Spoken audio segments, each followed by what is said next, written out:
It's time.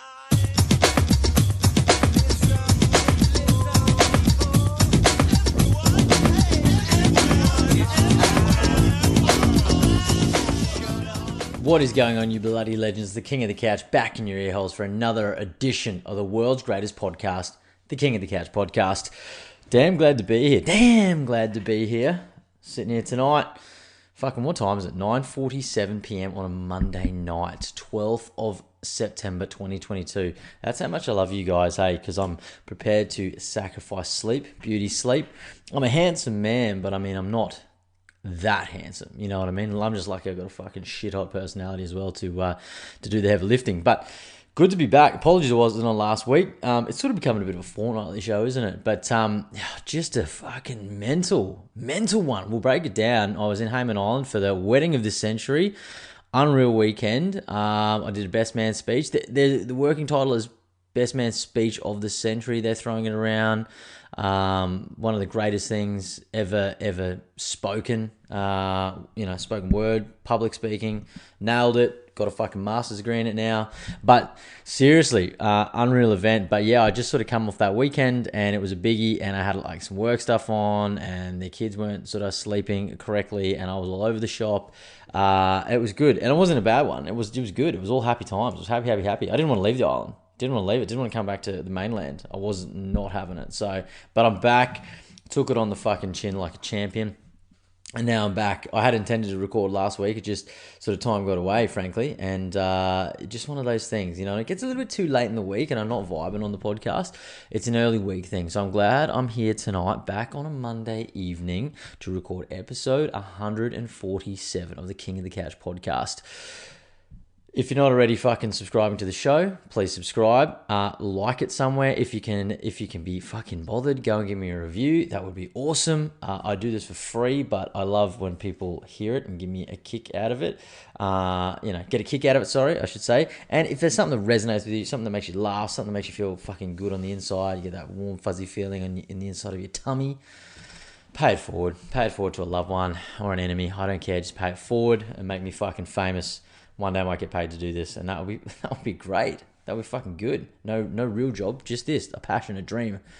Oh God. Anyway, on with the show, episode 147. Hey, got a few questions tonight. I put the feelers out for a questionnaire. I expected to get maybe 1, 2. But I got like fucking 10, 11 back, and they were all kind of good and funny and some interesting ones there. So I thought, I'm going to answer them all. We've got a band of the week. We've got a movie of the week. We got a bit of an album breakdown, sort of. So much is happening. Queen's passed away. Are You Okay Day. My weekend. And of course, the fucking wedding of the century full breakdown. I'll give as much away as humanly possible. But because it was one of the best things we've been to. That's why I want to talk about it. And of course, if you've been listening to the show for a while, you know that I like to talk. I will say tonight, straight up, no alcohol. This is a glass of Pepsi Max on the rocks. I'm going to have a quick sip. Delicious bit of whatever the fuck Pepsi Max is made out of. There's no sugar. So I said to Beck, she goes, you can't drink that shit. I said, there's no sugar. It must be okay. It must be halfway okay. No booze tonight. Trying to lay off the piss just ever so gently for a few days. I don't have a problem with drinking. I've said it before and I said it again. I'm not an alcoholic. You might think that, but I'm not going to pigeonhole myself like that. I'm just an enthusiastic drinker. I'm a professional socialite, and that's the way I like to keep it. But I have been drinking a lot. We hit it pretty hard on the wedding weekend. Why wouldn't you? It was a fucking spectacle and a half. And it was great, and everyone was having the sickest time ever. So it was a vibe. And then I got home, and Beck's like, "Look, when you get home, stop drinking." I said, No. We do not do that, Beck. And I'll tell you why. Because if I'm driving a car at 100 kilometers an hour, right, and there's a brick wall coming up and I don't brake at all, if I hit that fucking brick wall at 100 kilometers an hour, there's a good chance I'm going to die, and that's not good for anybody. So what I'd like to do is I see that brick wall coming, I'd like to taper off the accelerator, and I'd like to just tap the brakes. If I didn't have the option to slow down completely and stop and hit that wall, say there was enough time, right? I was going to hit that wall, but I'd like to hit it maybe like 30, 40 Ks, right? I'd have a good chance of living there, walk away with a scratch. That's the way I treat my benders nowadays. I don't ever hit it hard and then completely stop. Cold turkey. It's not even for the heroes. It's for people that just have no idea, right? I like to I like to hit it hard, taper off, you know what I mean? And just keep tapering off till I'm comfortable, a nice, firm landing into that brick wall of life. So yeah, we just kept hitting it, and had a squilling drinks on the weekend. And you know what? I'm not even sorry about it. I felt fucking good. I look good. I'm vibrant, and that's all that you need to know. Anyway, my weekend, it was good. I will say finals footy's here, and I fucking love finals footy. I love normal footy, but what's better than normal footy? Finals footy. So it's here, and I'm fucking loving it. Friday night started just like this. I went out, cheeky me. I said, oh, Beck, gotta get some beers. You know, in my head, I do that, it's Friday. I know I need some beers for Friday, but I've also got Saturday games, I've also got Sunday games. A six-pack's not going to be enough because, you know, I have those tendencies to want to party a bit too hard. So went down to the Bottle-O, picked up a carton. I will say I got this new beer. It's cheap, and that's honestly initially what drew me to it was the price tag.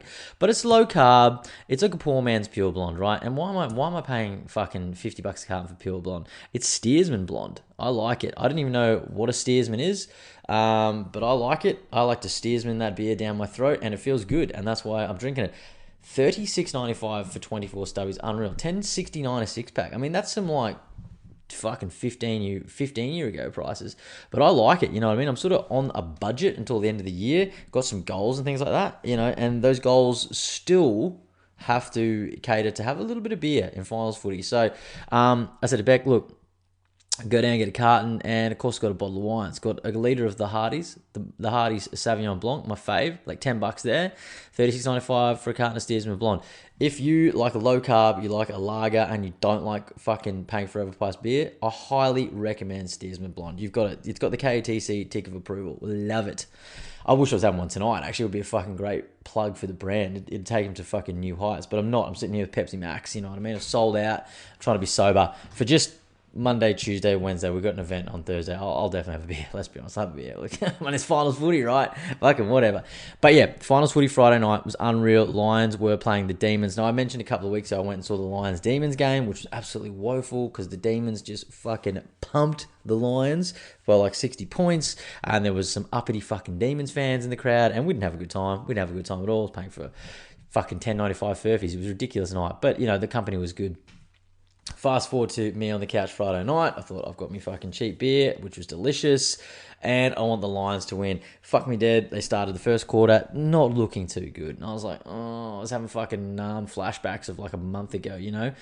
Anyway, wasn't that bad. They started coming back, fought back, had a huge second half, and then they ended up winning convincingly. They looked good, and I was fucking loving it. So they're playing again. We got some questions revolving around my NRL and AFL Grand Final predictions, and I'll give you those after the weekend. I might get into the questions, I reckon, because, you know, just because I'll do it. I'm not sure. There's no real running order for this show, but that was Friday night. A few drinks, lovely little time. I think I made some fish tacos. Can't remember, but I think that's what we did, and it was good. My fish tacos, I've given my recipe out here before. Unreal night. That was Friday night. Probably stayed up to watch a movie. I can't remember. It was a late one. I feel like I fell asleep on the couch. I'm back on Mr. In Between. Hey, I'm trying not to get into any new TV shows because I'm doing a lot more reading, listening to a lot more podcasts. I will say, shout out this channel on YouTube called Upflip. I found it sort of breaks down businesses sort of really quite hectically, if I can be honest. I watched this one on a coffee shop, and it was sort of like gave you all the ins and outs. The guy reckons he had a revenue of like $80K a month, and he fully broke down everything, and to the point where they show you like the Excel spreadsheets and stuff like that. So I was sort of nerding out on that. Real kind of interested in business things at the moment. Just for a few different reasons, but I'm really just trying to immerse myself in things that will eventually help me get to areas of my life that I want to get to, right? So I don't know everything, so that's why I'm trying to read more, watch more, do more. You know how it is. And like Netflix and things like that, whilst they serve a purpose, they don't really serve me a lot at the moment. So I'm trying to just taper off those things. I will say at the end of the night, I do like to sit down for a little TV show, a movie, something like that. There just haven't been a lot of movies tickling my pickle at the moment, but I've just been watching Mr. In Between again because it's like fucking 20, 25-minute episodes. It's a fucking great show. I've said it before and I'll say it again. If you haven't seen that show, stop what you're doing after this podcast, of course. Stop what you're doing and go and watch Mr. In Between. It's an unreal TV show, Australian. It's one of the best TV shows I've ever seen. This is like the third time I'm watching it, and I can't get enough of it. I can't. Probably second time. It's actually the second time I'm watching it, right? But I just can't get enough of it. It's a fucking great show. Anyway, so that was Friday. Saturday, coming off the back of a mega weekend, we sort of just like, we want to stay at home. The weather was looking good. I had to cut the grass. Didn't get there. It rained a few days earlier and the grass was sort of damp. I just thought, fuck it. That's not high on my list of priorities for this weekend anymore. But the weather was good. So earlier sort of wake up on Saturday with the family. A lot of wholesome family time, and I love that. Some coffees in the morning, decaf, of course. I'm really 3 months sober off the caffeine, except for the caffeine that's in the Pepsi Max, of course, but not the caffeine in a coffee. So Saturday we got up. Well, I said to Beck, because she loves this, right? And we're feeling super loved up. I'm super romantic at the moment, and I'm trying to make an effort. She's trying to make an effort.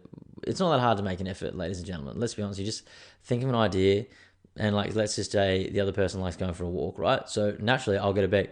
Would you like to go for a walk? Just doing that, she loves me 10 times harder just because I've suggested it, right? That's what we did. We went down to Happy Valley, parked the car. We made about 400 meters because Arabella wanted to take her scooter, and then she didn't want to scoot, and then she didn't want to walk because her legs are tired. She's 3 years old. She's walked 100 meters on these perfect legs, and she's tired. She got tired legs. You know what I mean? Oscar's chilling. He's in the pram. We fucking didn't want to take him out. Had the baby Bjorn thing, whatever you call it, the bloody body strap, baby carrier, strangler. And it just wasn't working. I said, this is a fucking great day, right? Like, we've tried the walk. Beck's like, yeah, we've tried the walk. It was good. The idea was great. I love you 10 times harder for suggesting it. But look at this weather. We looked out. We were always going to go for a swim anyway. We're just going to get a little bit hot and sweaty and come back for the beach. No hot and sweat. Fuck it. Ditch it. Go straight to the beach.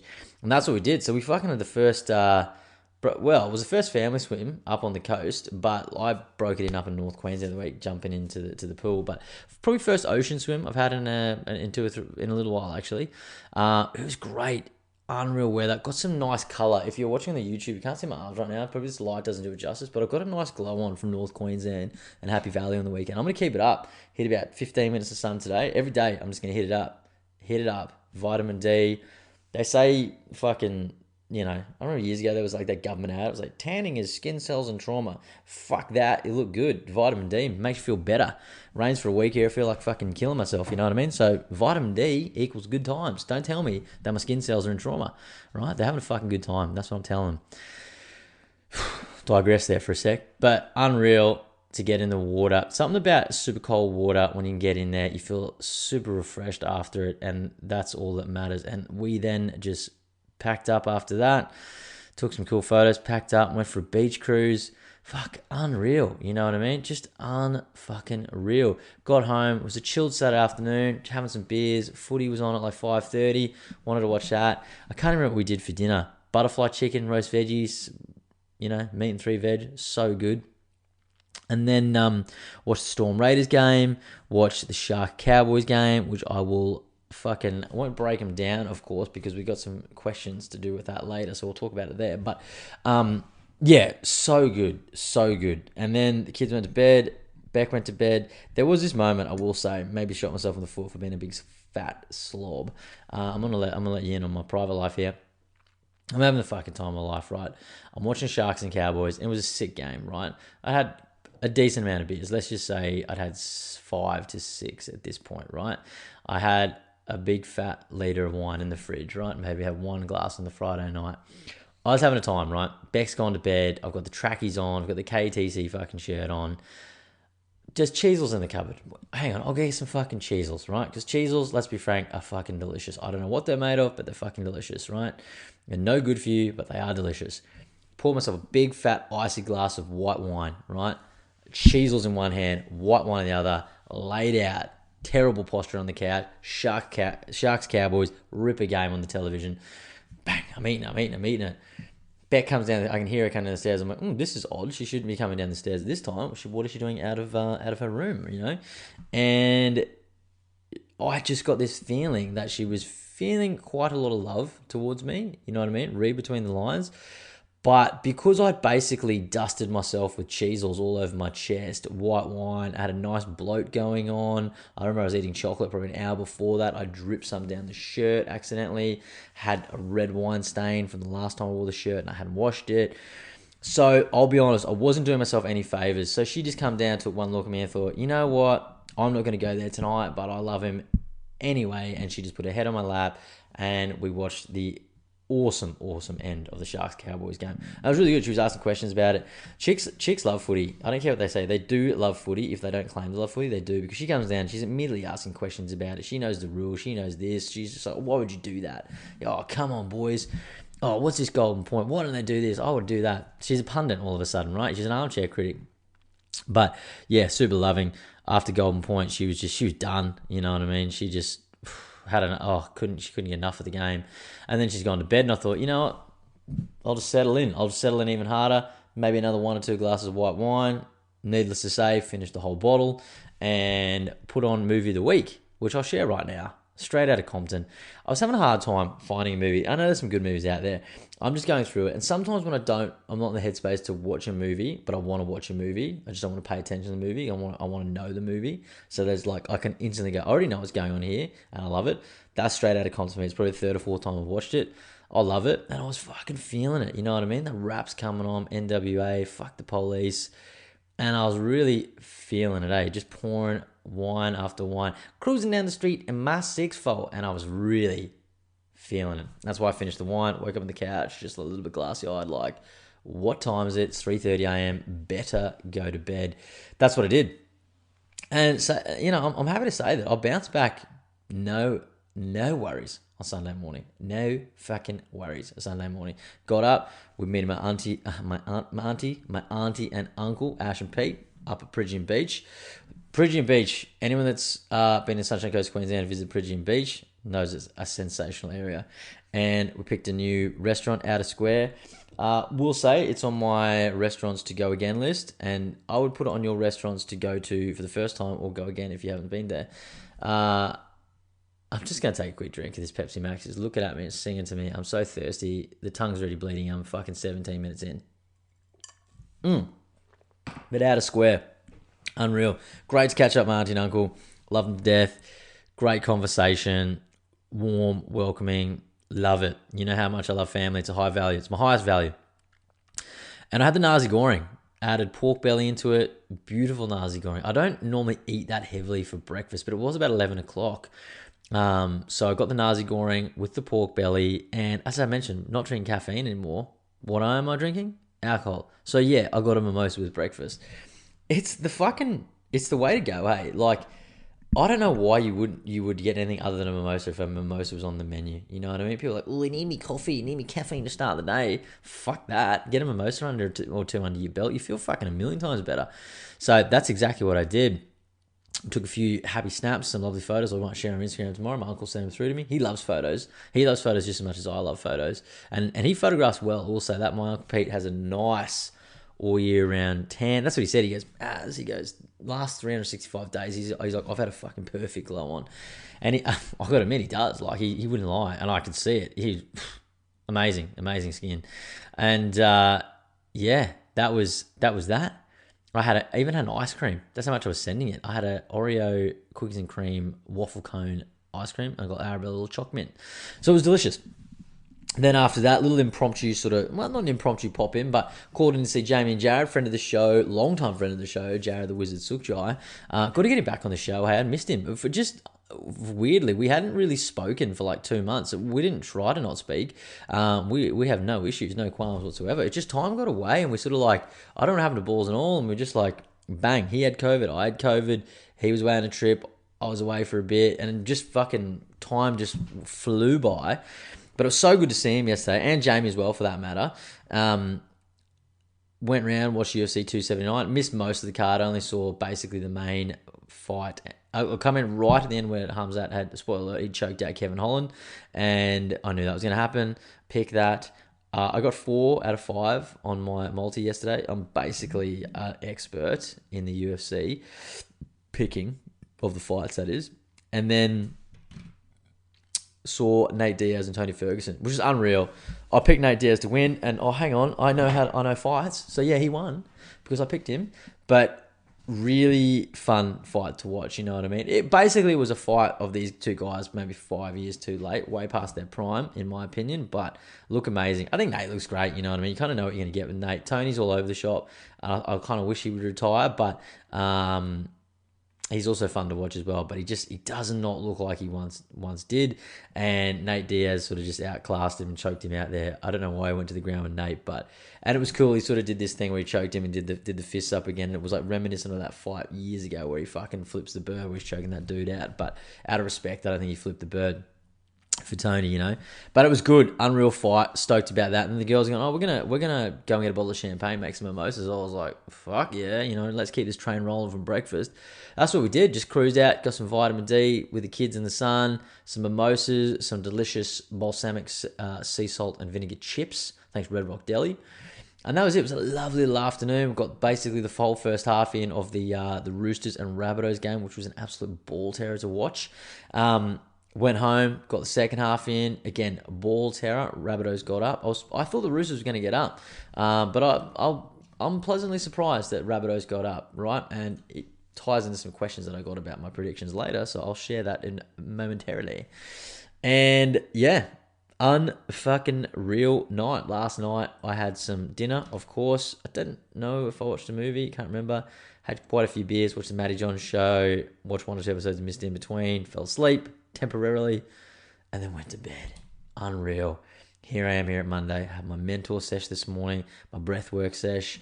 I probably mentioned that. I've mentioned that a few times. Obviously, my mate Rex Irwin, my life coach, so good. But we do the Monday mentor session. The Wim Hof breathing, the nasal breathing, 45 minutes, good people, sharing good thoughts, vibes, everything. Mate, it's a hell of a way to start your week. And I just had a real strong day today. 3.62 Ks on the old power walk on my lunch break. I'm opting for a daytime walk now. If I don't get up, I've got to start going back to bed at a reasonable hour. I will say my bedtimes have been, I was doing the 10:30 thing for a while, and that just sort of went by the wayside. Mate, I'm back on the 12 and the 1 a.m. So I've got to get back because I've noticed myself getting a little bit sleepy.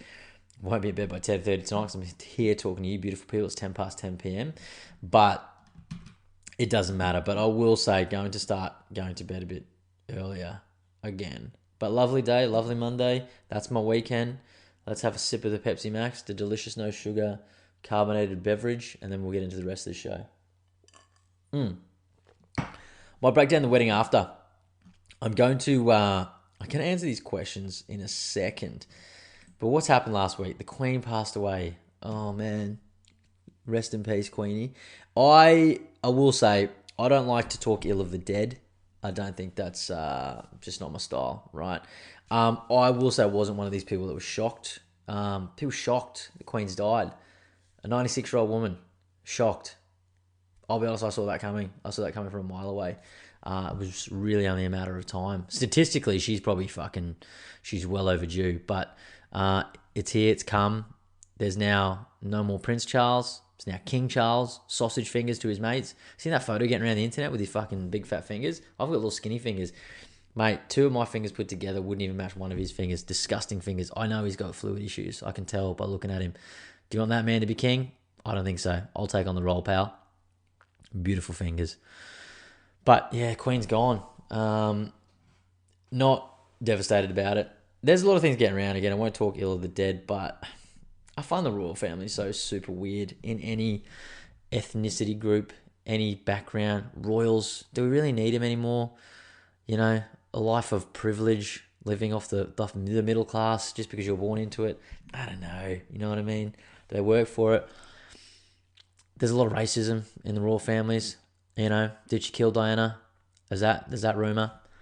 There was that thing where she, tried to take, was it state money to fuel Buckingham Palace off the poverse class in England. I don't know, just riffing off the top of my head.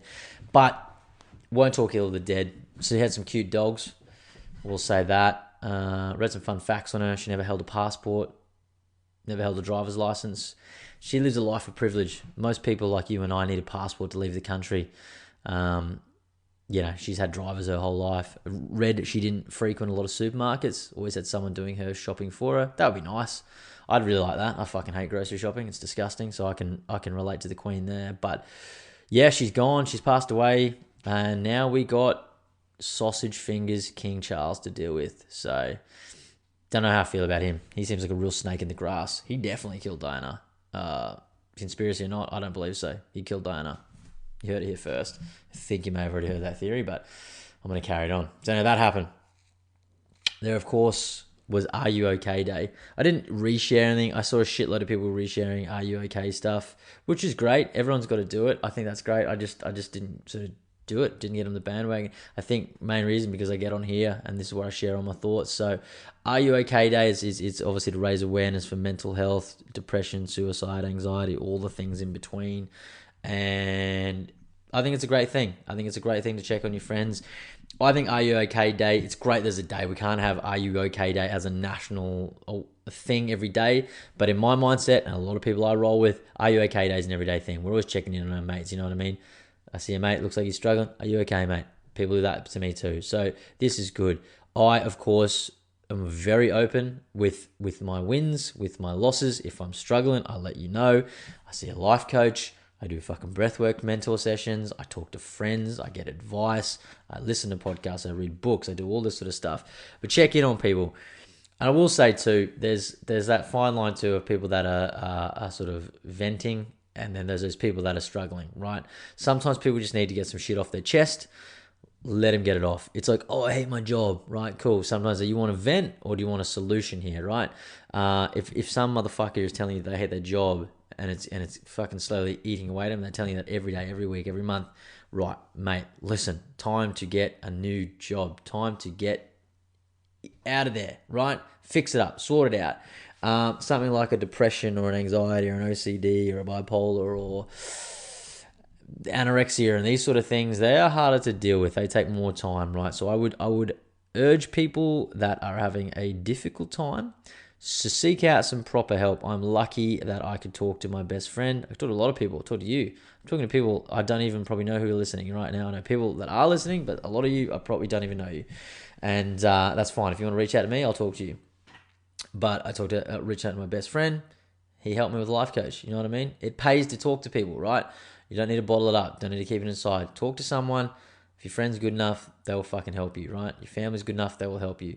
The king of the couch, I will help you if you need it. So, are you okay? I hope you're okay. I'm more than okay. I'm doing swimmingly at the moment. So I really hope you're fucking killing it in life with however, wherever, whatever you're doing. If you listen to this podcast, you must be feeling good. One of my main goals in this podcast is to relieve you of tension, stress, worry in your life for an hour every week or every fortnight. I apologize, I'm not every week at the moment. But if I can give you a fucking hour of happiness, then my job is done, right? So hopefully I'm doing that tonight. We'll talk Hayman Island shortly. I might end on that. I'm going to do the questions. And we'll do that. We'll end on Hayman Island, I think. That's what I'm going to do. I wrote something down here, self-belief, self-worth. I don't know why I wrote that down. Possibly could have wrote that down when I was knee-deep in a liter of Sauvignon Blanc. But fucking just on the back of that RUK day, raise your self-worth.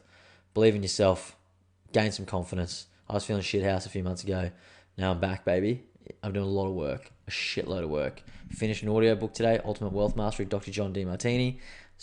Unreal. Gonna have to listen to it 16 hours. So good. If you want any fucking financial advice, download or get a copy of that book, Ultimate Wealth Mastery by Dr. John DeMartini. Straight into a new book, Hugh Van Cuylenberg, The Gratitude Project. Anyone read it? Let me know. Pretty confronting, the first chapter. His sister deals with anorexia, and yeah, just where he breaks down, there's a bit of sexual abuse stuff in there, but it's all about gratitude. It gives a lot of perspective. I'm like 2-3 chapters in already. It's about a 4.5 hour book, a very quick read, so I'll get that done on my walks over the next couple of weeks. Unfreaking real. So immerse yourself, raise your self-worth, right? I'm on a tear at the moment. I'm on a fucking tear at the moment. Feel good about yourself. I love you. Band of the week, Parkway Drive. They got a new album, Darker Still. That's my band of the week. I've only listened to the album once. It was fun. Will say immediately, I liked it better than the last album, Pray. I think it was Perseverance, maybe. Can't remember the name of it. Gonna have a look here just real quick. Reverence. That's what it was. Reverence. I was close with Perseverance. I liked it. First single I heard, I was like, oh yeah, not too bad. Bit of a slow burn one. But the more I listen to it, the more I like it. It is Darker Still, I believe, the album name, and the lead solo in it, amazing. I fucking love it. It's so classic rock, and every time I hear it, it makes me feel good. I love it. Straight up, my two favorite songs on that first listen: "Soul Bleach" is probably my favorite song on the album, and "From the Heart of Darkness" is the album closer. I love it. Riffs galore. I'm gonna have to go and listen to it. I might even go and listen to it again tomorrow. I like the song "Glitch."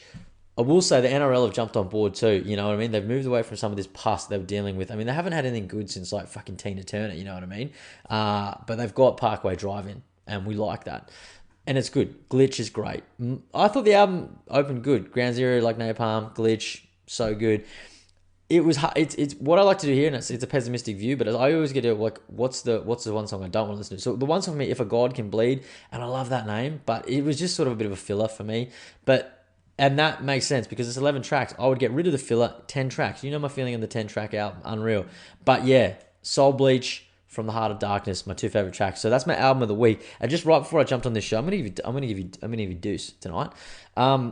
Mets, "Come On Down," featuring Joe Talbot from Idols. Go and check that song out. Unfucking real song.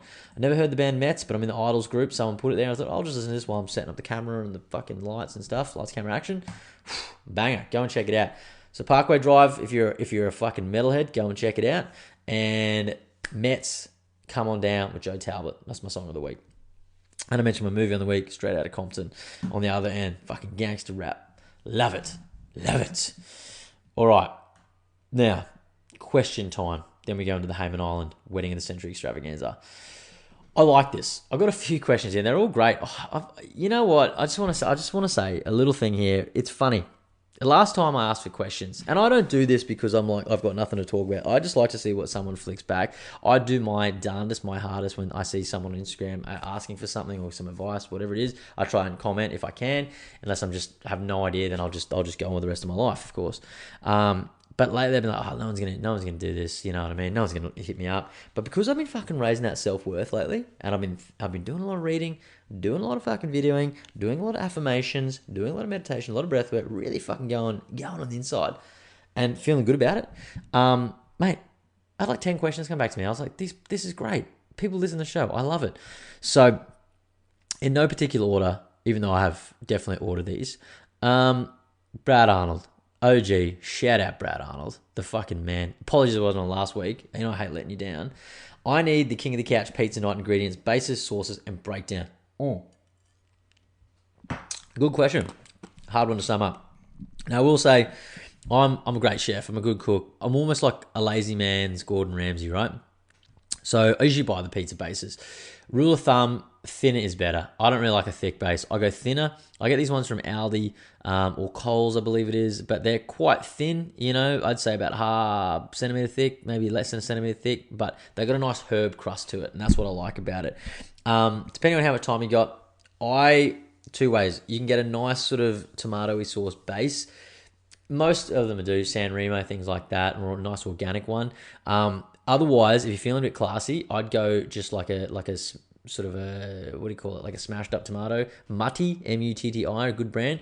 Get that, bit of garlic, bit of Italian herbs from like the Master Foods or whatever, mix that all together. That's a nice base.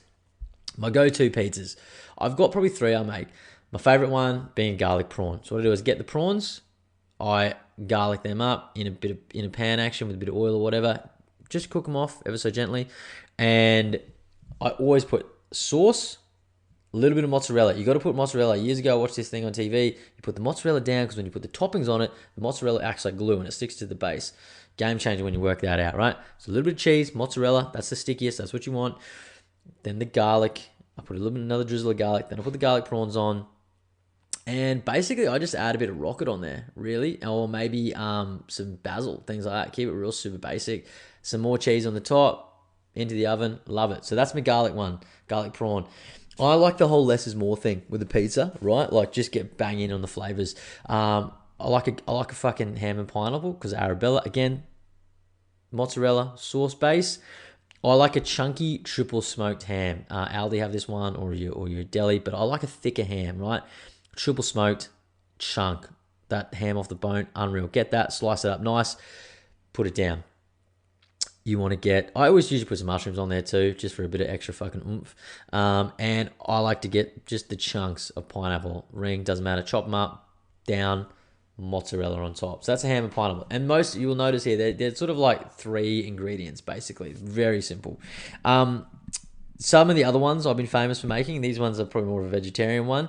I'll do like a roast pumpkin sort of one. I slice it up, sort of slice it on the pizza. Again, tomato sauce base, mozzarella, you get that. You can get the pumpkin, you get some rocket, you get some feta in there, get some olives in there.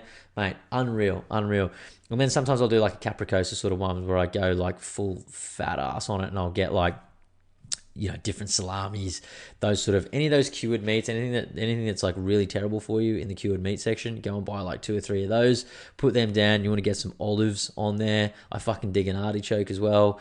And then, bit of rocket, bit of fucking mozzarella. Mozzarella cheese, essential. Nice thin base, essential. You want to if you want to make your own sauce, I would just get like a smashed tomatoes, just like blended up tomatoes, whatever you call it. Them real finely chopped ones. Muddy's a great brand. Put some garlic in there, put some Italian herbs in there. Man, unreal. You can't really go wrong. Less is more. Less is more for a pizza. See what you think. I'm gonna make, next time I make some pizzas, Brad, I'm gonna take some photos, send them to you. I'm gonna full breakdown recipe. I told you that. Today. I got ones here. I'm just reordering this. Cheeky dog. We've got some NRL questions here. I'm going to answer these ones first. My NRL game of the round from Steph. Shout out, Steph. You an OG from the start, and you love the footy. Oh, man. Oh, look, I love the Lions game. That's separate. That's AFL. That was great. The NRL game of the round, it's really tough. Okay. I will say Sharks and Cowboys, because I want the Cowboys to get up, because they're the last of a dying breed in Queensland. That's what I like about them. They're going hard. So I want the Cowboys to win the grand final. I loved it. It was a really competitive game. The reffing was not too bad, and they let the boys play. Right, went to extra time. Love that, because one of those games I didn't want to finish. You know what I mean? I was like, nah, don't finish it. Extra time. Thank you, boys. Oh, extra time's not enough. We need golden point. Unreal. And I said to Beck, I said, it's gonna go fucking Nico Hines gets the ball, or Chad Townsend or Valentine Holmes get the ball. I'm leaning towards Val Holmes getting the ball. Fuck me dead. Didn't get it. 2-point field goal. Great way to finish the game, in my opinion. And they put away the Sharks. I don't hate the Sharks or anything like that. I like Nico Hines, but yeah, look, I'd rather the fucking Cowies going in. Will say, though, very, very close. Roosters, Rabbitohs, absolutely epic game. In terms of intensity and fucking just bringing on the biff, that was like probably equal. They were really hard to pick. But I will say that Ashley Klein, the ref, the big cock and balls that he is, you're just going ape shit. Just fucking too many sin bins. 7 sin bins in that game. That's too many. So I'd say, look, I'm going Sharks v Cowboys was my game of the round. Very, very close was Roosters, Rabbitohs. I am excited for next week too. NRL, AFL, GF predictions. This one came in from Steph as well, and it came from Disco Stew. Shout out Steph and Disco Stew again. We love you guys. AFL, the way it's going down, I think you've got Lions versus Swans grand final. I don't think there's going to be a Melbourne team in sight. So all we need is Lions to beat Geelong this weekend. All we need is Swans to beat Collingwood this weekend. And we're going Brizzy versus Sydney in fucking Melbourne with Brisbane Lions winning it. I'm feeling it. I've got a feeling deep down in my loins. I was sort of writing them off recently, but the way they played the other night, and I just feel good about it. This is their year. This has to be their year, right? The team to beat are Geelong. So if they fucking clean up Geelong this week, we're smooth sailing. Now, I would love to see them go and fucking bash Collingwood in Melbourne. That would be cool, but I just don't think Collingwood are going to get over the Swans. So see what happens, but that's my predictions. Lions v Swans for the grand final, with Lions taking it. NRL, I think it's going to be a Cowboys versus Penrith final, with Cowboys pipping the Pennies. Pennies are the team to beat, right?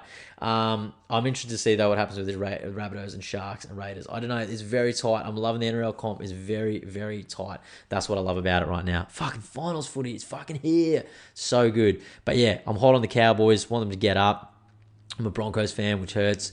They were never going to make it, unfortunately. They looked like they were going to make it, and then they fucking ripped our heart and soul out a month ago and just finished 9th. They didn't make the 8th. And I'm glad they didn't make the 8th, because if they did, we just got bashed in the first week. It would have been shit fucking first round of finals footy for us.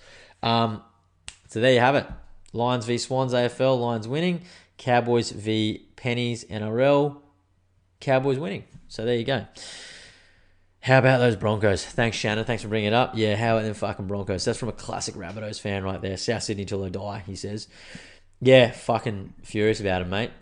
We were red hot. thought we had the cup. I was getting super, super aggressive with my predictions and even nearly put a bet on, and I'm glad I didn't because it would have fucking been $50 down the drain. They came ninth. Reece Walsh coming in the side next year. Happy about that. We need a decent hooker. Need to fuck Jake Turpin off. I'd love to see Corey Pake starting at hooker. See what happens there. There's some rumours about Benny Hunt potentially coming back to the Bronx. Who knows? Payne Haas might be leaving. Who knows? We're going to make the 8 next year. No worries. Whether we make the 4 is another thing. I don't know. I don't want to talk about it. Let's just put that to bed. Focus on 2023 when it rolls around. Will the Dolphins win the NRL comp next year? Jack Fitz, shit tits, my old winger partner. We used to play fucking touch footy. We were great. We were the hot heels and shit tits. Legit combo. Will the Dolphins win the NRL comp next year? Mate, they definitely won't. And I know you're a Union fan, so you have no idea. You're out of your depth. You have no idea what you're talking about here. Will they finish bottom of the ladder? I don't think so either. I think they'll go all right. I think they've got a half-decent team. I like the fact that Wayne Bennett is coaching them. And I just think just because they're a new team doesn't mean they're going to be fucking dog shit at all. I think they're going to be halfway decent. I think they might just miss out on the 8th. I think maybe 10th, maybe 11th, right? But we'll see. They've had not many marquee signings. I don't know who the halfback is off the top of my head, but definitely not winning the comp. That's for sure. But they have finished last. So that's the silver lining. On that note, a little Pepsi Max tea break. All right. This is some good ones here to finish off. 4 more questions. Top 3 guests you would want on the podcast. That's a fucking tough one. That's a real toughie. Ricky Gervais. I'd love Ricky Gervais on the podcast. I think he's just an unreal man. I like everything he does. Everything he touches is fucking great. God, there's so many fucking people that I could have on the podcast. This one, of course, is coming from Danny Wicello, a fellow podcaster, one of the guys I work with. He's just a legend. He's always fucking listening to the show, and he's always giving me props about it. His podcast, Talking to the Mic, go and check it out. He's sort of he's a dad of 3 girls, and he gets on the mic. He's a fucking honest bloke. Gets on there, tells it like it is, and does what he does week to week. And I appreciate him for it. Fellow podcaster, you know what I mean? We look out, big up. We look out for each other.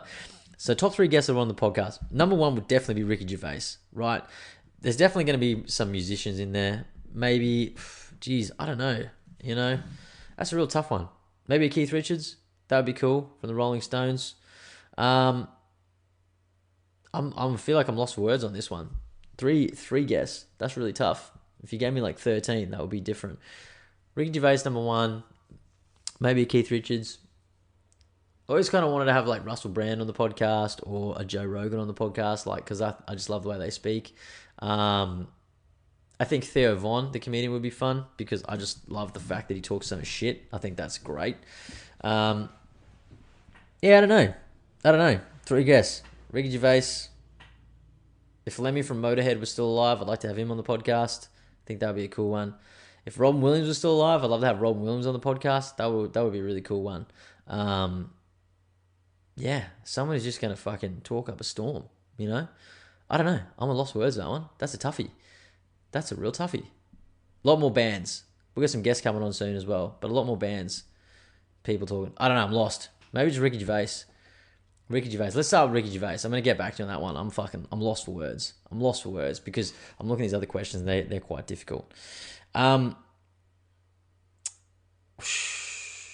this is a 2-parter.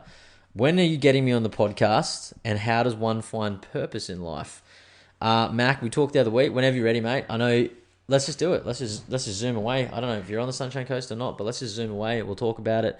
I know you're into the crypto NFT game. You've got a lot to say about that. I am unskilled in that area of life, and I don't know if I need to be, but would love to hear your thoughts on it because I love differing opinions on everything. And how does one find purpose in life? That's a good question. I feel like I'm on that mission right now. Look, if you for me, right, I sometimes wake up and go, what's my purpose? I don't know what it is, right? So then I try to flip it on its head and work back to like the little things, like what do I want my day to look like, right? What's my perfect day? Say you're not so stoked on your job. Okay, well, what do I want in my job that, is around it? So do you want to work at home? Do you want to work in an office? Do you want to commute? Do you want to talk to people? Do you want to work retail in a bar or something like that? Do you not want to talk to people? Do you want to be flexible with it? Do you want to be able to see your kids and fucking duck out for a kid friendly event or something like that? That's what I've been doing recently, okay? Especially with job, I started with my job. Okay, well, this is what I want it to look like, right? What's my perfect day look like? And then I guess, like, what do you keep coming back to? Like, find out what your values are. I recently had a breakthrough with the life coach. I sort of always knew this, but, like, he just sort of summed it up for me. We were talking about friends and family and money, right? And he was like, skip forward 30 years from now. What do you see your life looking like? And my first thing I said was, still having the same great relationships I have with my friends and family that I do now. Like, that was the first thing. And that was all I thought about. I thought, I'm going to be 30 years older. My kids are going to be older. Maybe my kids have kids. I don't know. It's a big house. We got a pool, barbecue. There might be some UFC on. There's definitely some fucking cool music playing. Jordan's there. Milky's there. Fucking all these people I know are there. And, yeah, and that's what it was. Me and Beck just super fucking in love, having the best time ever. Probably having some of the best sex we've ever had. And 60 years of age, 63. I'm gonna be fucking having a good time, with my new artificial hips, just rocking away on her.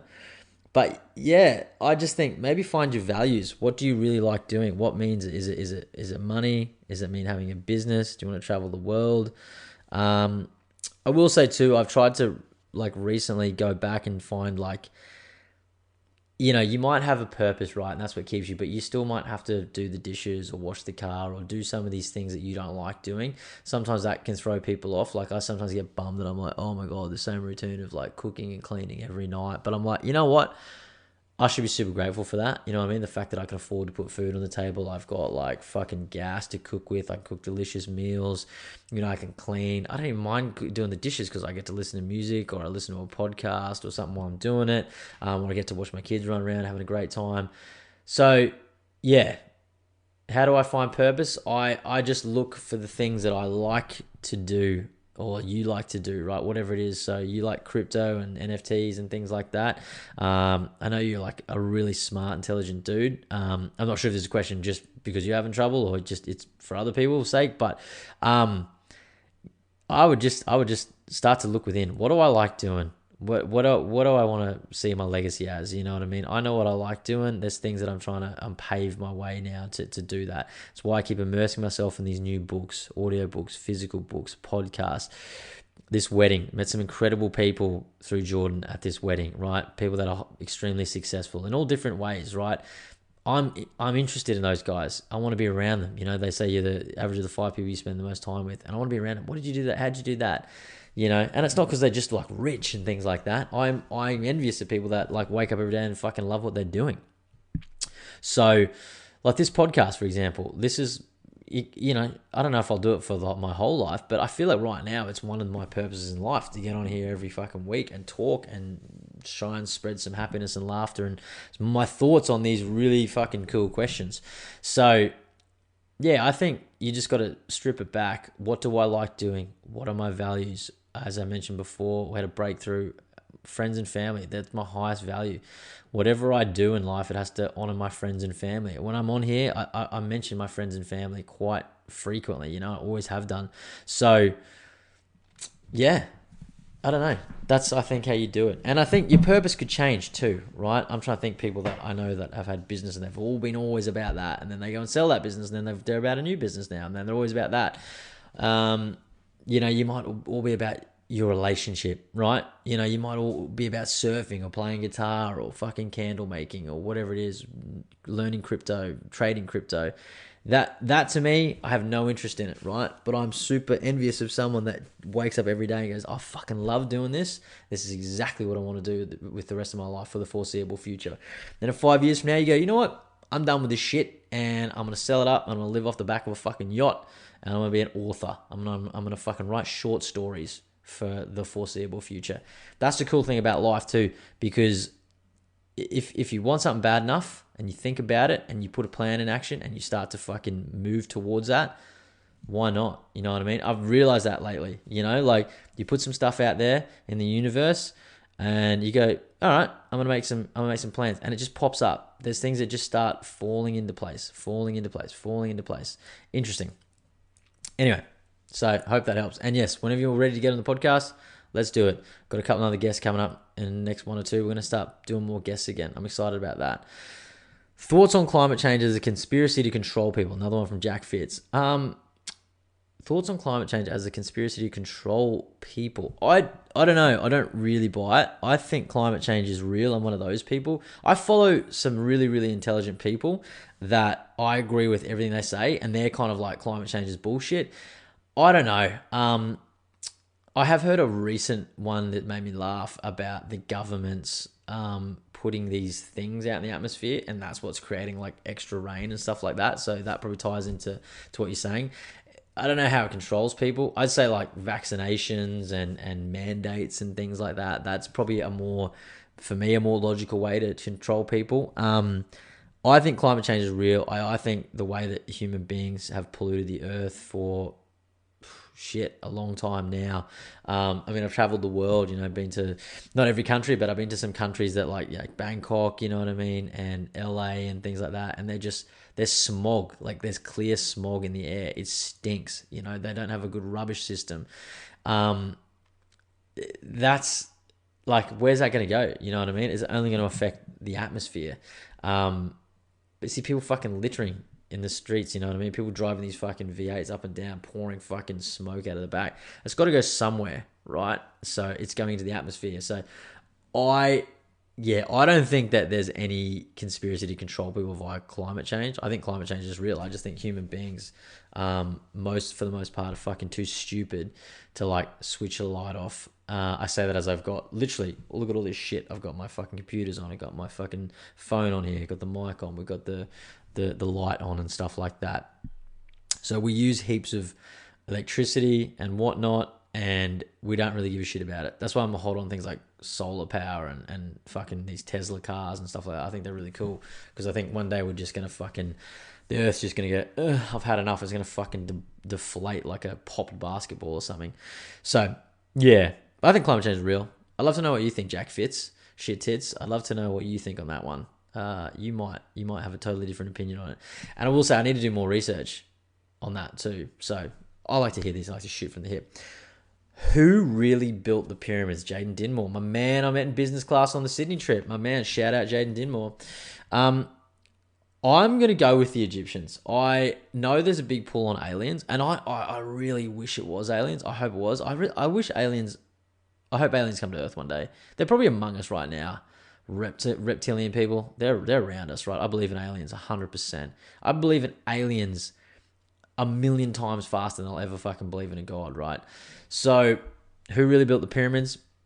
I'd love to think aliens, but I think it was the Egyptians, right? I think back in the day, life was cheap. There was no OH&S, there was no unions, and they just whipped those poor little cunts to death, dragging those rocks and pushing up there. I will say, those motherfuckers must have been built differently. They must have been so strong. I don't know what they're eating. Let's study the diet of an Egyptian, right? I'm sure it's out there.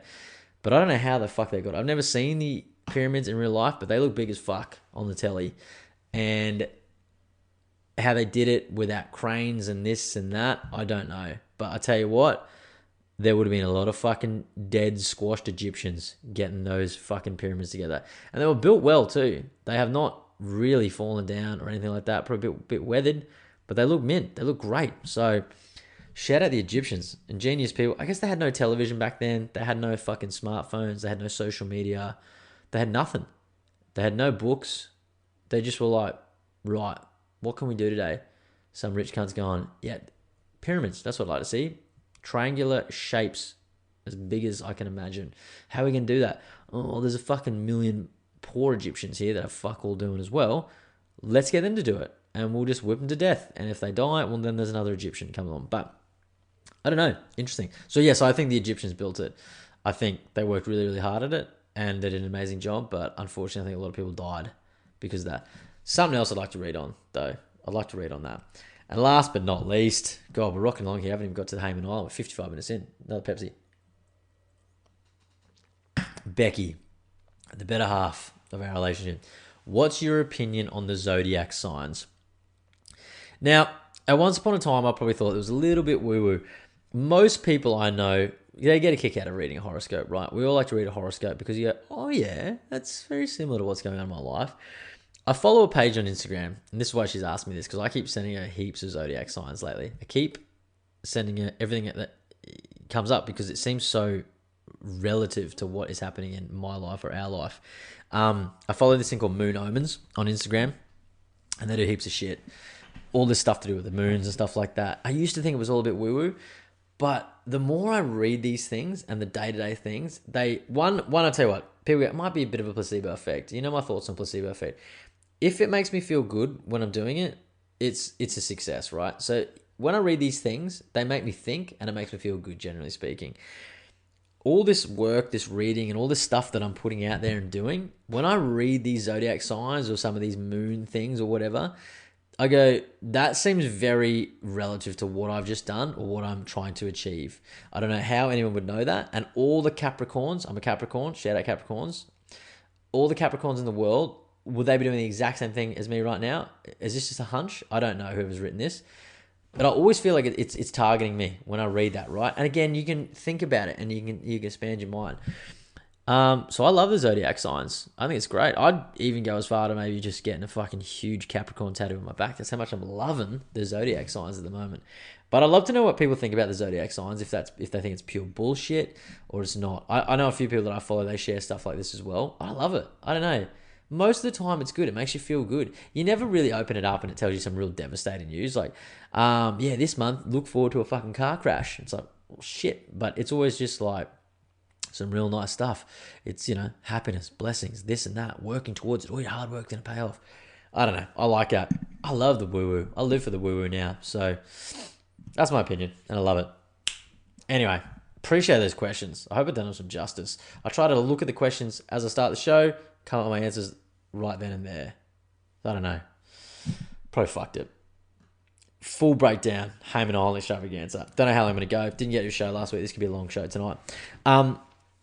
First time I've ever been to North Queensland. I will say, I've never been past Noosa in my life. I've been to Melbourne. I've been to Adelaide. I've been to Sydney a few times. Been to Melbourne a few times. Adelaide once. And I will say, Queensland, still the greatest state in Australia. North Queensland, fucking unreal part of the world. So we left on the Thursday. We were going to a little friends and family dinner on the Thursday evening. I was the best man, of course. Beck was in the bridal party. So we get special privileges, okay? We're like the royals at this point. We go across. Unreal. First time flying with the kids. I was stoked about that. That was a milestone ticked off. But we rock up the airport. It's early. What's the old saying? It's 5 o'clock somewhere. And there's nothing better than an airport beer. It's unreal. It's up there with a shower beer. It's so good. But we get there, crack a beer. Then we see Asgray, Benny Sicalis, and Chelsea, some friends of ours. They were going to the same place. I was like, hang on. Then we see the Haynes. Hang on. All our friends are here. This is fucking great, right? So the vibe was good. The vibe was just there straight up. We were early. We had about 3 or 4 drinks before we got on the plane. That's how much we were feeling it. Good flight. Another beer on the plane. Get there to Hamilton Island. Then the transfer goes to Hayman's. You're on an hour boat ride. You get on the boat. They're doing the champagne. They're doing this. They're doing that. Unreal. It's so good. Everything in life is better with champagne, I've found. So that's my 2 cents on that. But it was just great. The vibe was there. Touchdown on Hayman Island. If you haven't been to Hayman Island, I obviously have. If you're watching on YouTube, I've got a Hayman Island drink bottle right next to me. I'm showing you the screen right now. I'm gonna have a little H2O. Hayman Island Pure glacier water. Psych, it's just filtered from my tap. One of the most beautiful places I've ever been to. North Queensland, shout out. The water is clear. The islands look great. The sun is shining. The humidity is just that perfect temperature in the early September. And it's just great. So yeah, Thursday night was amazing. We had the private dinner. We had a lot of drinks. Jordan and Amelia, I will say, their attention to detail is fucking impeccable. Second to none. I've never seen anything like it in my life. We had gift bags there, real thought out shit, whiskey glasses with our initials on them. different types of cocktail mixes, all this stuff. I can't remember. Like, I'm just spitballing here. You can't see it you can't see it behind me, but I've got my best man box sitting there behind me. It was near and dear to my heart. So that was Thursday night. I will say though, I had a little bingle with Beck. She sort of left the party prematurely to go and get a tan. I didn't take too kindly to that because I didn't know where she was. She just left me with the kids, and someone else had one of my kids, and I was freaking out. I was like, "Where the fuck's Beck?" Anyway, I found her, gave her a little bit of shit. We had a little bit of argument. Beck and I were very vocal when we need to be. She grabbed me by the throat. It was good. I like it. I like that sort of relationship that we've got. We made up at 5:30 a.m. on a couch. I'll let you paint that picture how you will. But we were in love from that point on the whole weekend. Friday, unreal day. Well, it was sort of a shitty day in the way the weather was a bit crap. We had the rehearsal on. I took Arabella to the pool. It was a warm pool. They say heated. It could have been more heated. But it was sick, right? Like, you're just on the edge. It was an infinity pool. You're looking at all over the fucking water. Oh, God, it was so good. I'm just visualizing going back there. And then we had the white party that night. So I got a hot as fuck white outfit. Beck was looking smoking, right? But we were waiting on 3 other planes to come. Now, the first plane came. Second plane came. Third plane held up. Couldn't fucking land because of low-lying cloud, right? So there's 22 guests on that plane, including the bride's mother, right? So there's some pretty important fucking personnel on that plane. We're getting messages into the WhatsApp group, right? We have a big Bucks WhatsApp group, so there's like heaps of blokes in that. Some of these guys going, they're not fucking landing this plane, right? Eventually, they kicked up a stink. We're getting videos, they're going, you need to land this plane, right? If you're not going to land us in Hamilton, you need to get as close as you can. They've settled for Mackay, right? Which is probably, I don't know, hour and a half away from Airlie Beach and then hour and a half away from that on the boat.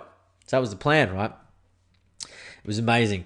They got down there, they're drinking beers, eating Red Rooster at Mackay Airport. Anyway, they've conjured up a bus. They found a bus. $5,000 from Mackay to Airlie Beach. Get on it, right? But the kicker was that because they chose to get off the flight, the stupid Virgin airline would not release their bags because some other people were going to go back to Brisbane. So all these 22 guests only had the clothes on their back or whatever they packed with their carry-on. So for the most part, none of the people had suits. None of the women had dresses. They just literally had what they got on. Milky and Sarah, they didn't even have their fucking son Eddie's clothes, right? They had nothing. Anyway, fuck it. Get to Hayman, we'll sort it out, right? So then they've got the bus to Airlie Beach. Coincidentally, there was some other extremely successful people at this wedding, and they just happened to have a beautiful large yacht. Now, I'm not going to name names here, of course, but that yacht only could maybe hold 20 people, and there was 22 plus the captain. So they did a little bit of a human smuggle situation on the boat. I will say, I believe it avoided insurance at that point. A little bit of refugee action going on there. Hey, hide in the boat. We're going to a new country. Don't pull your head up, please, when the water rats come. That was it. But of course, there was fucking drama, right? Because Hayman Island, they were going, sorry, after 7 p.m, you cannot land a boat here. It's we don't have the requirements. You can't do it. There's no lights. Legally, not going to happen, right? Fuck me dead. And now this is where the power of success and people who you know come into it, because certain people at that party, at the wedding, just happen to know the CEO of the whole group that runs the Intercontinental, right? They got them on the phone. Then, coincidentally, they got the people that run AMSA, the AMSA. It's like Australian Marine Something Authority, I believe. Anyway, they're the people that fucking dictate what you can and can't do with a boat on the waters and docks around Australia. So they're the people that ultimately signed off saying no boat can dock here after 7 p.m. We got fucking 22 people trying to get there at about 11 p.m. Man, it worked. We got there eventually. We eventually got someone from AMSA to get an exemption for this boat to land. And it was basically like, look, there's no lights. It's on you, right? The captain was skilled. He got the people landed at 11 p.m. No bags, but we were cheering, we were drinking, having a fucking good time. So that was Friday night. And the wedding, I will say the white party was amazing. Like, walked in, they've got their fucking names on pillows. There's fire twirlers. There's fucking fireworks. Everyone looks amazing. The food, unreal. Couldn't get enough of the food, right? It was one of those events where you're like, fuck, I wish I wasn't wearing a white suit here because they're bringing curries, they're bringing all this sort of shit out. Great food, amazing food. And I just couldn't get enough of it. I needed an extra hand to get more food while I could still hold a drink and have a conversation with people. Oh, unreal. Band was good. Oh, unreal. Unreal band. That was Friday night. Now, I woke up on Saturday morning. I had to do the best man speech, of course. And I will say, I woke up with a slight bit of anxiety. And when I have anxiety, my telltale signs are spewing, bit of gag action. I get a little bit nauseous. Whether I actually chunder or not is one thing, but I do feel a little bit gag worthy, right? So when I eventually got out of bed, I got into the shower, gag city. My room's beautiful, nothing to be upset about. 2-bed villa over the pool, over the beach, unreal. Kids are there sleeping. Beck's off getting her makeup done, because that's what you have to do when you go to these weddings. If you're in the bridal party, there's literally, I reckon Beck spent 27 hours in hair and makeup and tanning. It was crazy all up, but that's what the girls do. That's the sacrifice they make. So I was dadding hard, so gagged a little bit on the Saturday morning. We then went and did some fish feeding with the kids. All the dads and the kids, we went down fish feeding. Fun. I get off on that sort of stuff. That giant trevally there, 60-kilo fish right under our noses, just snapping the pilchards. Kids loved it. Dads loved it. Did some other stuff in the day, can't remember. But then it was like, go up and see the handsome groom, my mate, and get ready. Oh, so good. He's up on the residences, up on the hill. Took the suit up there. My mum touched down. She's there on the bloody, babysitting duties. Took the suit up, and there's quite a few good guys up there. We've got the Grives boys, we've got the MC, Vaughn, and just all the other crew that were there. All the other groomsmen, me, the quintessential best man, father of the groom, Stevie G. Unfucking real. We get in there, all the nice food's laid out. We've got like fucking a few magnums of the Pole Roger champagne, got a bottle of Blue Label, beers. It was like, mate, I can't get too drunk before this speech, right? But naturally wanted enough to take the edge off. And that's exactly what we did. But it was just a fucking great time. You know, it really, I think, maybe calmed everybody down that we could have a few drinks, talk some shit, take some photos, listen to some music. We were all getting our hair trimmed up, things like that. I even had a little aloe vera spritz added to my face. I will say the rosacea was looking good on the day. I'd calmed down, breathwork helped, and all the treatments I've been putting on have been helping. But it was just one of those memories that I'll have for life. I remember just being there with Jordan, and like, he's my best mate, and I was super stoked to be best man. So I just felt super honored to be there, and it was just a real beautiful moment. All these boys on a good vibes train, and we got the suits on. The media crew were there, getting photos, getting videos. We got our gifts. We were all putting the bow ties on and this and that.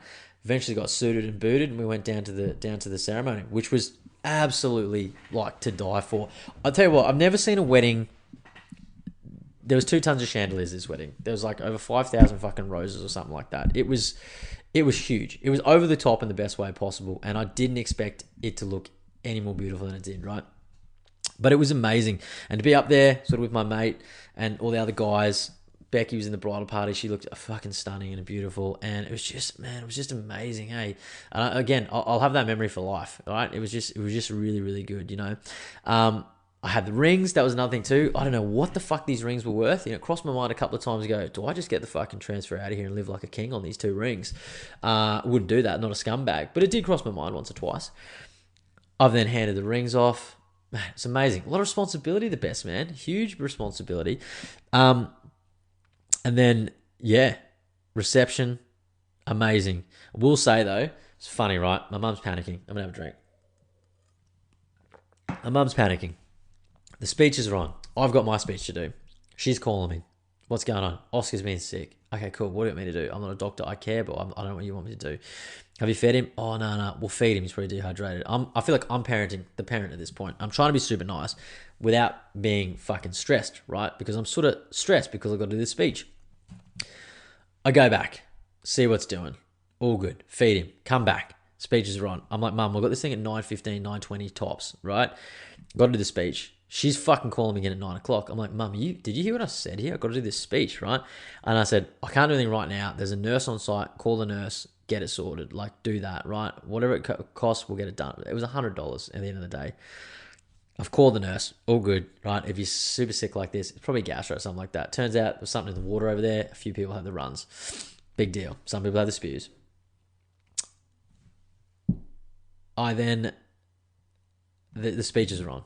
I will say, Stephen Grimes, Jordan's dad, one of the best speeches I've ever heard in my life. It was about 15 minutes, funny, but really touching. Some family stuff in there, I won't go into it. But just a beautiful speech. The guy's a fucking professional actor, and I can see why, right? And he just killed it, nailed it. And it's like, fuck, I could have gone after Steve, right? Anyway, I didn't. Had to go after the brother-in-law. That was all right, right? And he's up there speaking Spanish too. It was amazing. But I tell you what, I got up there. I'm in this room. There's 2 tons of chandeliers hanging over me. There's a fucking squillion roses. A million beautiful people looking at me. All these eyes. I felt like Tupac. All eyes on me. I got up there. I hit the first line. I heard this roar of laughter. And I felt good. I wasn't anxious. I was good. I was in the zone. I felt fucking great. Super honored to get up there. And they're saying speech of the century.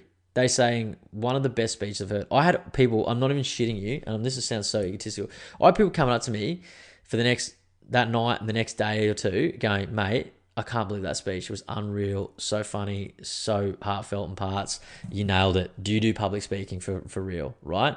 All these sort of things. How many times have you done this? I had one of the photographers came and said, mate, I've done this for 25 years, probably seen 1,000 speeches. That was my favorite speech I've ever heard. I shit you not. My fucking head was as big as Hayman Island at that point. I was like, fuck, I might go into the professional public speaking game. Yeah, a lot of people are going, mate, you do a podcast. This is why you kill it. I'm like, yeah, but the difference is that I'm talking shit to a camera on my own in a room. This is like 130 people. It's my best mate's wedding. They put a lot of time, effort, and money into this. I can't go up there and fucking act like a fucking idiot and talk shit, right? It was awesome. I actually want to relive it. They filmed the whole thing, so I can't wait to sit back. I've then run back after that. Watched Jordan's speech. Beautiful. Heartfelt. Unreal. It was a great speech, actually. It was good. And, he was nervous too, but like, it's nerve-wracking because like, it means so much to you and the people getting up there, right? He's up there like professing his love for the love of his life, who's married, in front of 130 people. Like that takes a lot of balls, right? That's an emotional thing. So I loved him for it, and it was a great speech. At that point, I've then fucking, yeah, cool. The tension is gone out of my body. I can have some food. I can try some of the delicious food that's been out. Some Wagyu beef. Yeah, cool. I will try. Oh, it's cold. I don't care. Need some protein. I'm necking 1, 2, 3 beers. I've then run back, took the shirt off. I fed Oscar because mum's still fucking freaking out. All good. Come back. And then we just fucking sent it till about 3 a.m. in the morning. Just had the best one. Come back. There was a whiskey station. I thought all my spirit fucking nonsense where I go, I don't drink spirits. Fuck that. I was drinking spirits that night. I was on the single Jack Daniels malt, whatever it was, single cut Jack Daniels. So good. Just had the best time ever. I took the fucking bow tie off. I've unbuttoned. I'm running a 2-button policy by 2 a.m. It was so good. We're dancing. Mate, people are fucking skidding all over the floor, swan diving. My mate Matty Lank split his chin open. Doesn't matter. He looks sick doing it. The best night. One of the best nights I've ever had. I fucking loved it. Just thinking about it, I'm feeling so good. I want to go back there right now. I want to just quit this. I want to stop the show right now, get on a boat and go to home, and I'll relive that. But we'll always have those memories. Sunday morning, didn't even have a hangover. I felt good. Just woke up. I was like, fuck, because there was no anxiety. There was no tension in my body. I didn't have a speech. It was a recovery pool party. I had the sickest shirt. I got my cool new hat. I felt good. We took the kids down to the pool. Beck was looking amazing. Everyone's looking amazing. In the pool, beautiful weather. I'm drinking beers. I'm trying to have rosés. I had one rosé. I wish I had more rosé. They had fucking poke bowls. They had fucking smoked meats over here. They had fresh food over here. Fish and chips. All the shit. Unreal. Pool party vibe. And I will say, it just went on and on. It degenerated by the end of the night. Chicks at a pool party at the end of a wedding, when they've just seen their fucking best friend get married, they just get super horned up. These chicks were just like, they have no boundaries at this point. And I tell you what, bikinis are getting smaller. Unreal. I don't want to sound perverse here and crude, but it was an amazing sight. Unreal. Have a pool party. You'll thank me later. Jesus Christ, what a scene. But, mate, we fucking loved it. Then they shut the bar on us. Why would you shut the bar on us? So we like, fuck, there's got to be another bar. We went and found another bar. We demanded the bar to be open. We literally, I don't know if you guys ever walked into a bar when it's closed, but 30 of us walked into a bar when it was closed, and we just started ordering 30 drinks at a time. There was one pool table. Someone put on a fucking bit of music on their phone over a fucking Yui boombox. Set the vibe, set the scene. Unreal. God, Jesus Christ, it was unreal. Anyway, Monday, went home, super depressed.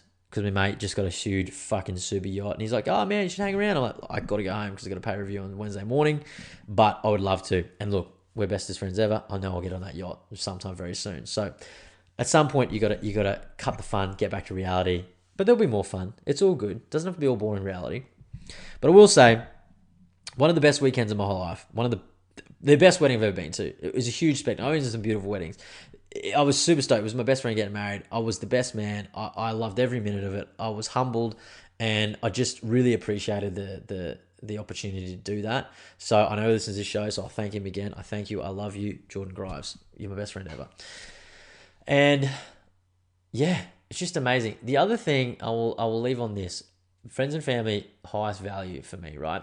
The one of the biggest things that I got out of the whole wedding, the whole experience, right? We met all these new blokes on the Bucks party.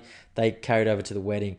Every single person I met in the whole event, unreal, good people you can trust, and I just feel like I've made friends for life in that group, right? And I have, you know what I mean? We on the Instagram now, Facebook friends, all this sort of shit. You're calling different people.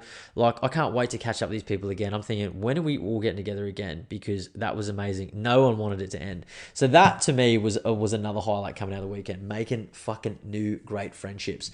There was people our age, older people, people with kids.